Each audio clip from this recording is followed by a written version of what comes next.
আমি সড়কপথে এসেছি এবং সার্বক্ষণিক পুরো বাংলাদেশের চিত্রটা জানতে পাচ্ছি, মনিটরিং করছি চলন্ত অবস্থাতেই।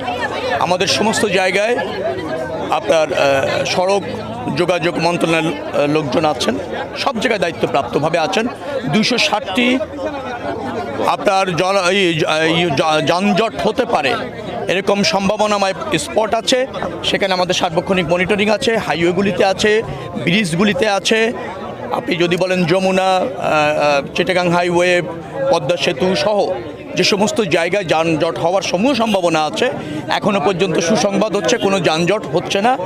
গাড়ি কয়েকটা জায়গায় গতি স্লো বা স্মুথলি গাড়ি পার হয়ে যাচ্ছে। এখনও পর্যন্ত সংবাদ খুবই ভালো এবং আমি আশা করছি ঈদযাত্রা স্বস্তির হবে, নিরাপদ হবে, স্বাচ্ছন্দ্যে মানুষ ঘরে ফিরবে, কোনো সন্দেহ। আপনি কেমন দেখলেন?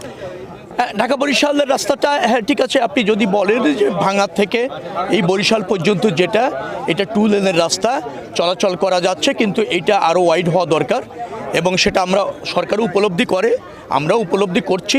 আর এবার এসে সরাসরি দেখে গিয়েছি। ডেফিনেটলি এ ব্যাপারে আপনারা সুসংবাদ পাবেন যে দ্রুততম সময়ের মধ্যে কিভাবে কাজটা শুরু করা যায়, সেই পরিকল্পনা সরকার আছে।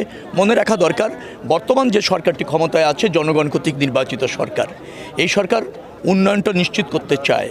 বিশেষ করে অবকাঠামো উন্নয়ন ছাড়া একটা জাতি সমৃদ্ধ হতে পারে না, অর্থনৈতিক উন্নয়ন বাধাগ্রস্ত হয়। সমূহ সম্ভাবনা, শ্রম, মেধা, যোগ্যতা এটা ট্রান্সপারেন্ট হয় না, যোগ্য জায়গায় যেতে বাধাগ্রস্ত হয়। যার জন্য আমাদের কাছে এটা প্রাধান্য পাচ্ছে এবং প্রাধান্য পাচ্ছে বিধায় সরকার এ ব্যাপারে খুবই মনোযোগী।